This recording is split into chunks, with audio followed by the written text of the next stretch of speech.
Welcome to my editing room.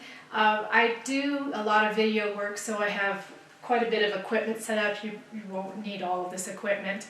Although I do have to show off, this is my Disco Inferno. It's a great computer, super powerful, and it lights up and it has this great little light show while I'm working. So I love my computer.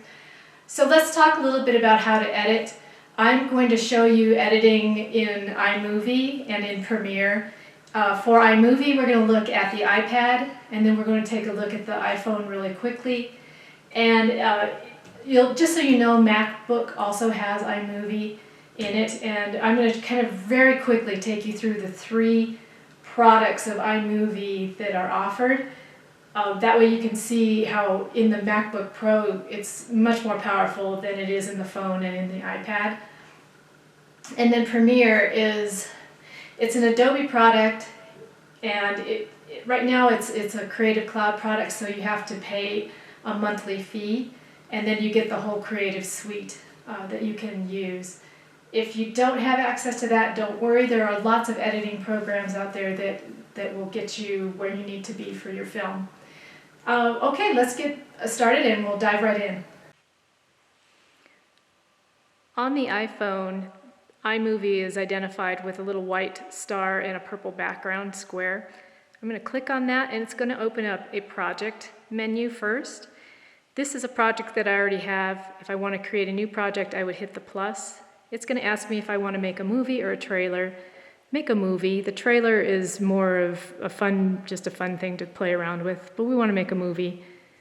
This is going to bring up some things that are stored on the Creative Cloud. For me, you can also look, if you click the media, you can go and look at your photos that are directly on your camera, so you don't have to use the cloud. So let's say that I am selecting some video here. Here's a whole video timeline right here. There we go, hit the plus, there it goes. So now it's on a timeline. And like I said, the iPhone iMovie product is a little different than the iPad, and then the MacBook Pro has even more features than either one of these. So when I'm bouncing around between these, sometimes I forget where certain items are. If you ever get confused, you can come up to this little question mark, and it will give you some little boxes that kind of help tell you what things are. So if you need to undo something, this is your undo right here. So I just deleted my video. Okay, so I want to undo that again. There we go, brought it back. Here's my timeline, there's my video. If I want to work on this segment, I need to touch it, and what happens is it puts a little yellow box around it. Now I can drag and trim, so I'm trimming this. I can cut here's where it says split. I can hit split and it will cut it into two. I can detach my audio.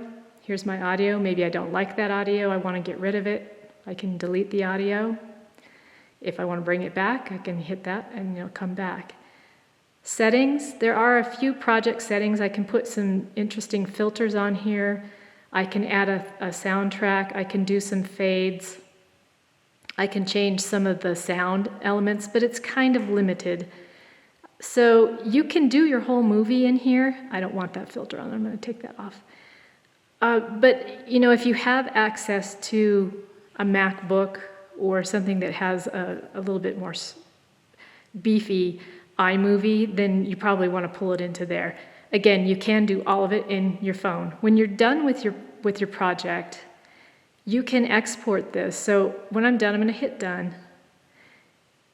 Now I'm kind of in this little holding area. I can choose to share this along a certain platform. I can send it somewhere, like if I have a product where I can just move this over, do the airdrop. I can also just save the video in my files that are on my phone.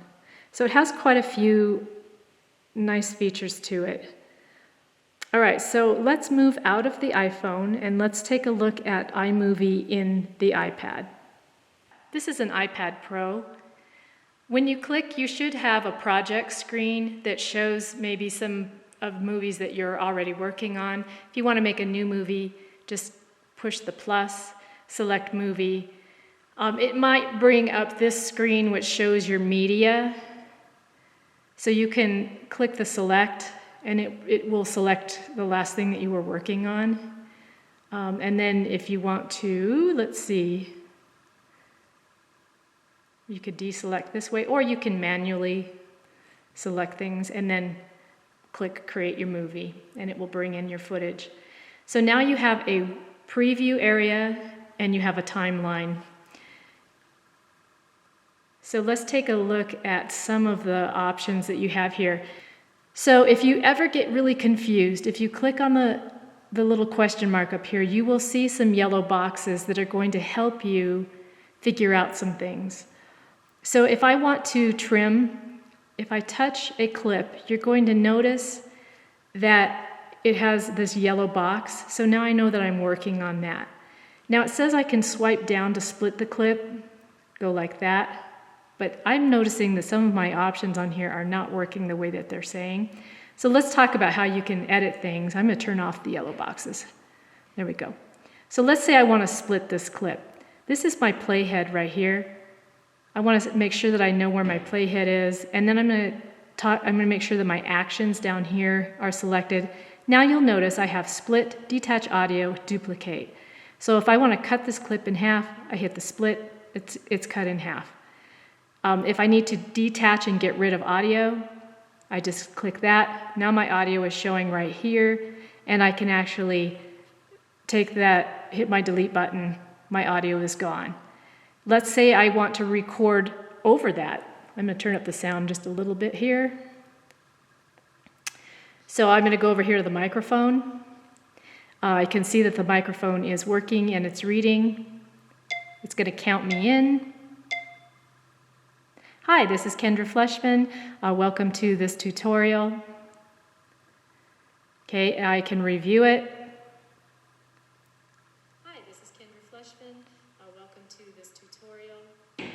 And then I can accept it and it puts the recording on there. Let's talk a little bit about some of these other options down here. You can adjust your speed.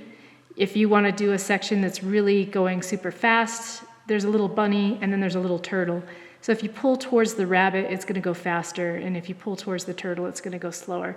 You have the option of setting maybe a freeze so that you have one frame that just freezes and stays there. You can add a little bit, or you could just reset the whole thing. Play with your volume. Maybe you have this recording, you want it to be lower. Maybe you want this to be louder.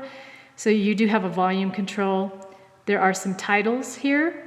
So you have some little pre-select titles that will pop up. If you double click on it, it will bring up your keyboard so that you can type in what you need and then save it. And it is an animated title, so that's kind of fun. Welcome to this tutorial. Filters are fun, except I think sometimes they take away from what you're doing, so just be careful, don't go crazy with your filters. And then some settings up here. Again, filters, themes, you're probably not going to need, but if you want to play with those, you can. You could put a soundtrack on here using theirs, but it's kind of cheesy.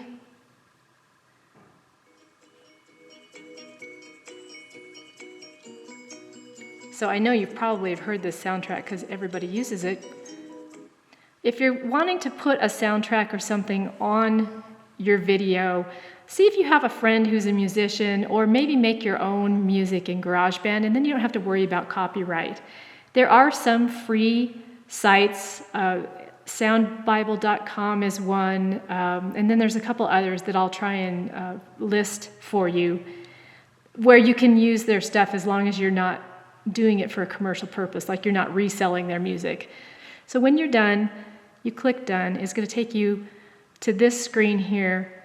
At this point, you can come down here and you can select how you want to export it, just like you did with your iPhone, and you can figure out where you want to save this.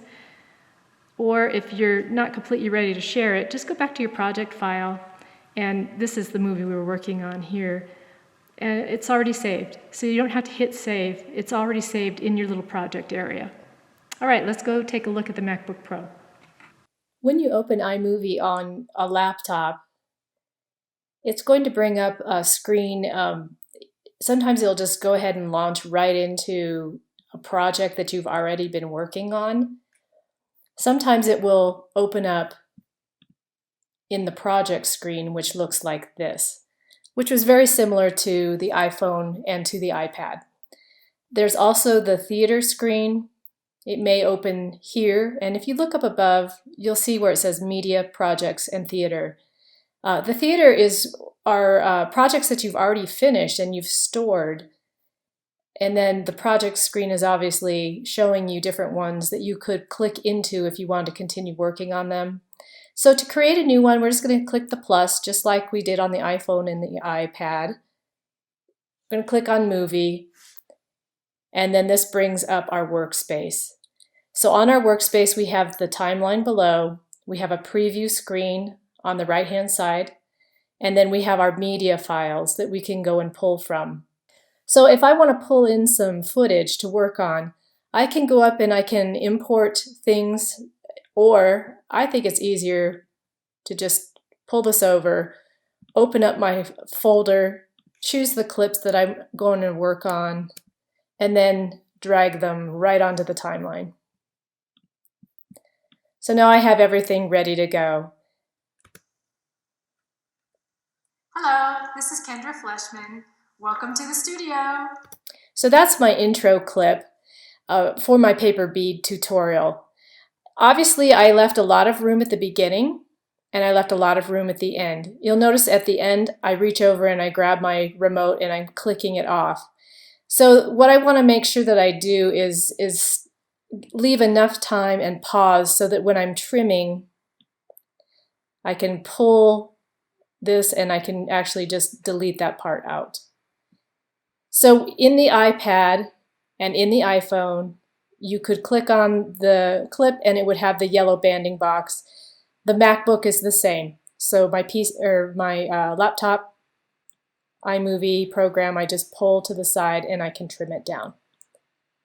So some of the other editing tools are located up above the preview screen right here. If I click on the clip, I can actually adjust quite a few things right along here. What I'm going to do is open these up really quick and just show you what the different options are. So if I click on the color balance, it will automatically adjust the color balance. And if I don't like that, I click the reset and it goes back. If I want to try and match a color, I can click on this and do a little bit of work with coloring. Let's see, if I go to the white balance, it gives me an eyedropper, and I could try and adjust white balance using the eyedropper. Most times your camera is going to be fine, so you don't really have to mess with the white balance. But there is that option.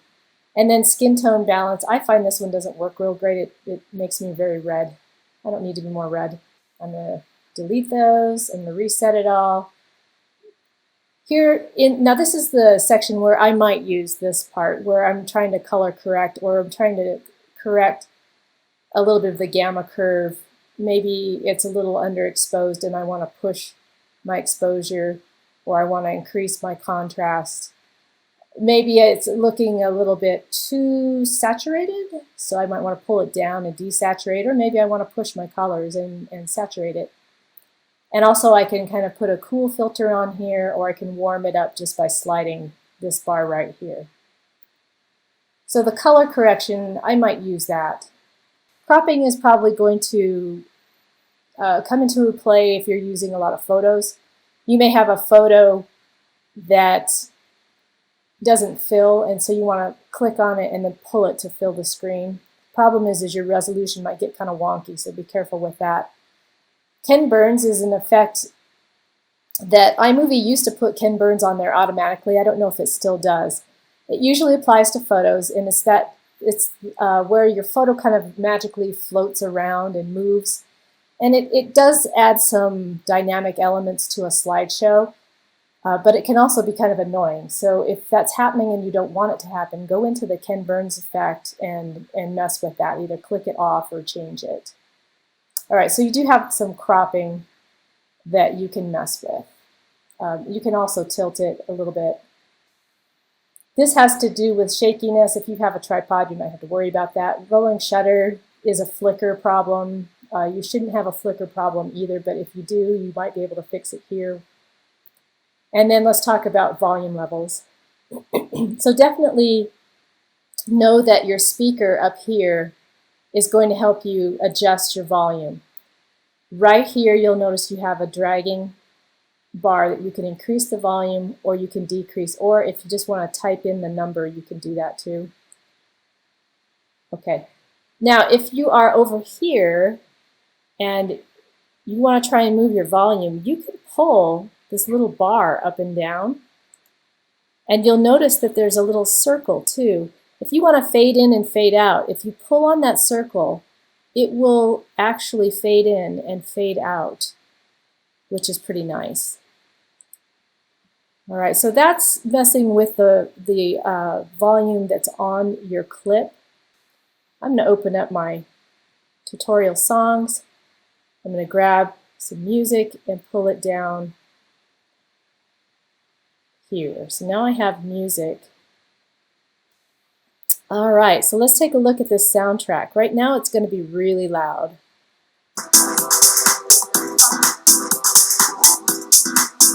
The music soundtrack is so loud you can't hear me talking. So I want to click on the soundtrack, go up to our speaker, and let's pull that sound down. And I'm going to make it pretty low, maybe 18–19%. Let's see how that sounds.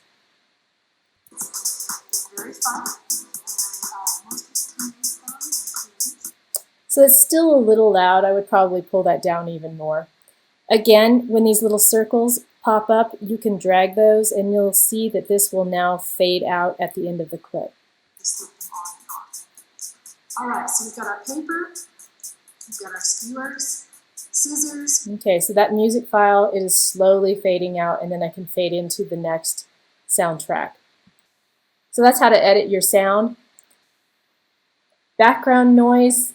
I have never really played with this in iMovie. Usually I try and do it in Premiere, but you have a very limited equalizer and some background reduction. Sometimes you might be doing a tutorial where you want to show something sped up.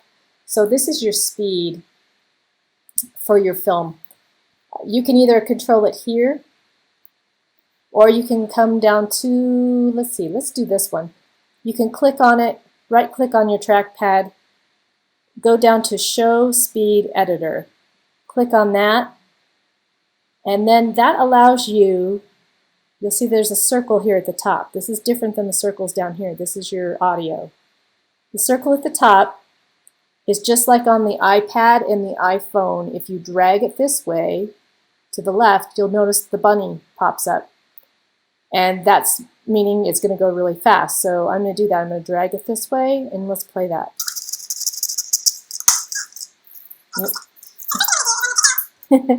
So now I have a chipmunk voice. So this is a case where I would come down to the audio, and I'd either pull it down to 0 or I would go up and type in 0. So now I'll play it again. Okay, so now I'm speeding up to show how this looks. The other thing you can do is if you have the speed editor on, you can come up here and you can change the percent up here in the controls. So maybe I want this to go really fast, like 500%. Let's see if it allows me to do that. You can really change your speed. Let's see, that's at 500. There we go. All right, so it did do it. iMovie sometimes limits you in some of your controls, your parameters. All right, so that's how you can speed clips up if you want to show something occurring over time. You can reverse the speed. I mean, there's some fun things that you can do in here that are kind of wacky. Let's take a little bit of time on filters. So next to the speed editor, you have your filter button. If you want to put a filter on something, the nice thing about iMovie in the on the MacBook Pro is it will preview and actually show you the clip with the filter. As you bump around, you can kind of, how about X-ray? That's pretty awesome. All right, so those are your filters. Again, don't go crazy with filters. It tends to distract, I think. Unless you're doing something artsy, and then, you know, go crazy, have fun. You can do some audio effects too. You can put a weird sound on here, but these are really, really weird, so I don't recommend using them. Kids love these, just so you know. All right, let's cancel that. The last box here is just giving me some information about my clip, how long it is and such, and when I shot the film. Let's talk a little bit about transitions. On the iPad and the iPhone, we had a little box here that we clicked on, and it would bring up the transitions. Well, that's not there on the MacBook Pro, but it's hidden up here. So on this side, I have some choices I can go through. I can look at some audio files. I can pull in new media if I want to pull some media in. I can add a title. Let's do a title since we're on there. Let's see, I like this one. This one is very professional. So I'm going to click on this and then drag it. And I'm actually going to put it in between a couple of clips here. On the MacBook Pro in iMovie, I can move this title all around, which is really nice. And I can arrange it. Here I can type in what I need.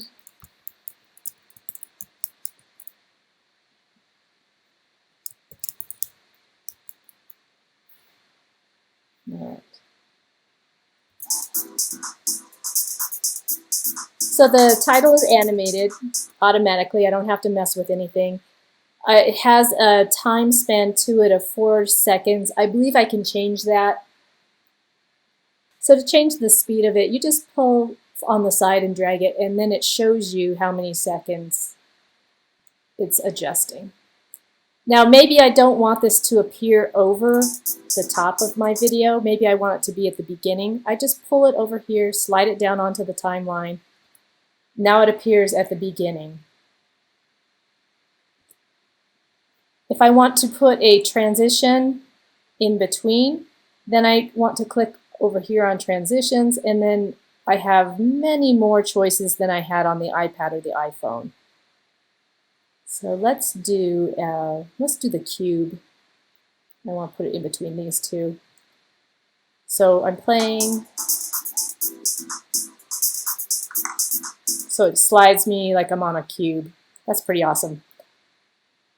They have a scrolling credit, which is kind of similar to a movie end screen.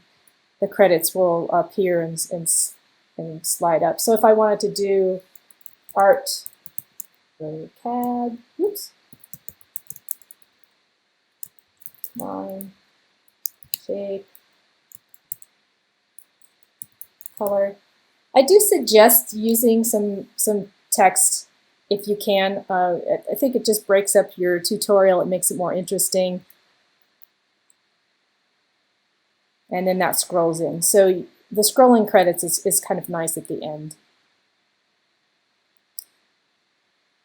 All right, I'm going to glance around and see if there's anything else that I want to add. We talked about our filters. We talked about, oh, we really didn't talk about how to cut a clip if I wanted to split a clip.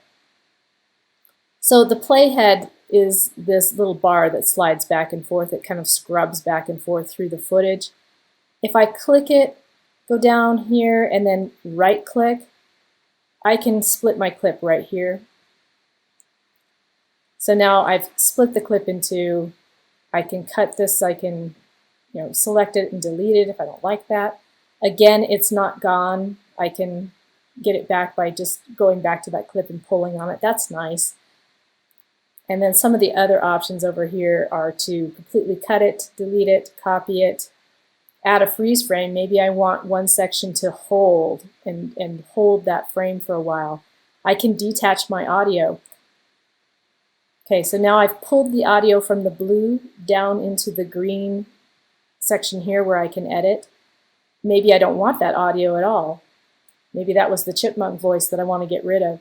I can completely delete it. Let's see what our other things are on here.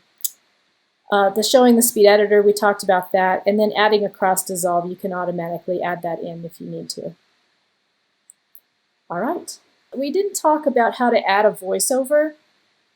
So you'll see there's a microphone button right here. I can line up my playhead where I want my voiceover to start. Click here, and then if you'll notice, The voice level is right here. So it is reading me. Let me go ahead and click this. Counts me in. Hi, this is Kendra Fleshman. We're doing a paper tutorial. I could click done. It's very small because it was a very quick voiceover. So right now, because my voiceover is so small, I really can't edit. I can't see what's going on. So if I come over here to the little arrow next to the settings and I drag it, it expands my timeline. So now I can see, and I can see, wow, I was really loud. So I'm going to need to pull that down a little higher. There we go. All right, so let's play this. Hi, this is Kendra Fleshman. We're doing a paper tutorial. All right, so that is how to do a voiceover. So for example, if you weren't coming through on the microphone, or if there's something that you want to add later, you can just do a voiceover. All right, so that's pretty much iMovie on the MacBook. When you're done, you don't have to go up here and save it. It's automatically saved in your project file. So I'm going to go back to projects. I'm going to title this paper example. Ooh, double X. And here it is. So it's automatically saved in the projects.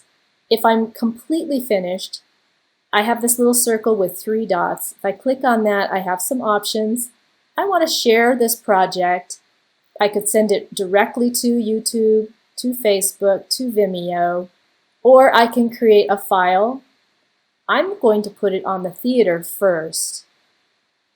And what it's going to do is open up my theater page, and it's going to actually render it, get it ready to go. Once it's completely rendered and finished, then again, you can send it to YouTube. You can go ahead and publish it online, or you can pull it and drag it onto your desktop. All right, I'm going to close this out. If you have any questions or you want me to go more in depth in something in iMovie, just shoot me an email. Let's move on to Premiere. When you open up Premiere, it's going to take you to a welcome screen first, and you're going to have some options of a couple of things that you can do. You can either create a new project, or you can open an existing project. So this is what the welcome screen looks like. We're going to create a new project. Then it opens up a new project box right here. It wants you to name this. We're going to call this one Tutorial Example. And then it's going to ask you where you want to store this. You can either browse a location. I'm just going to keep mine on the desktop for now. These settings down here are not as important for you to worry about. If for some reason you're having trouble and you can't get past this screen, let me know and we'll try and figure it out. But I'm just going to go ahead and click OK. This is the Premiere Pro workspace. If you go up to Window, you'll notice that you have quite a few options of tools and things that you can select that you'll be able to see. Or you can also customize the workspace itself. The one that it's on right now is Effects. That's the one that I tend to like. But they also have Editing. So the editing, you'll notice everything gets moved around a little bit. You can still see things, but it's moved around. The effects kind of disappeared, and you'll have to find them manually by clicking right here. So let's take a look at some of these tools by bringing in some footage. I can go to File, Import, and then I can click on what it is that I want to bring in. The other way I can do this is to open it. Let's do this way. Paper beads. Select the clips that I want to bring in and then drag them into either the timeline over here or into the media. Let's put it in the media.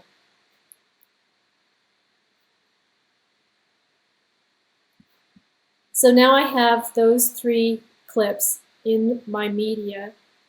If I select these, and you'll notice they're selected because they look gray, If I unselect, it's going to just look black around the outside. But if I right-click on this, it brings up a box with some options.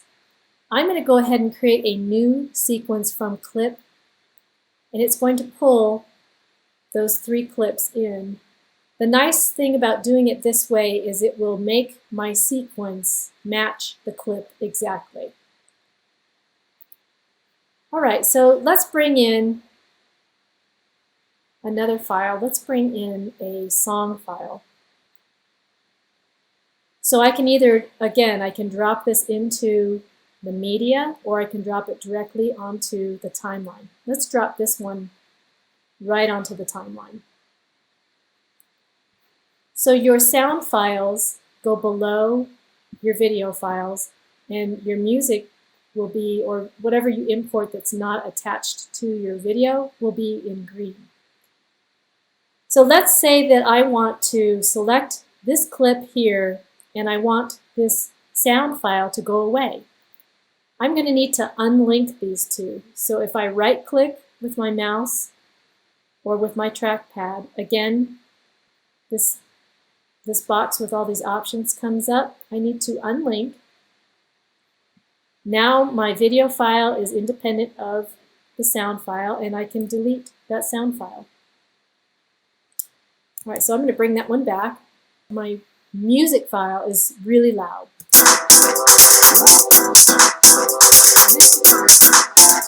It's so loud you can't hear me talking. So if I click on that and select it, you'll notice in the effect controls, the audio level popped up. Right now it has a stopwatch on it. I'm going to click the stopwatch off because I don't want to animate the sound. I want it to just all be quieter, not slowly get quiet. So if I type in -25,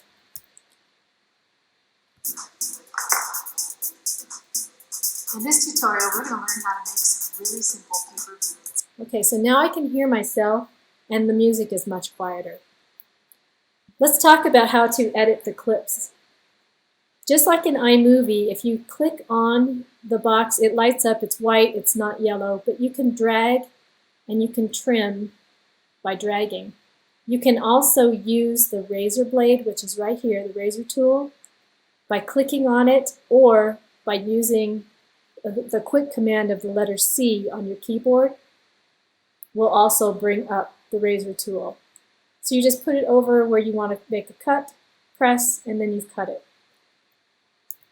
So if I want to go back to my selection tool, I hit the letter V, or I can come over and click right here.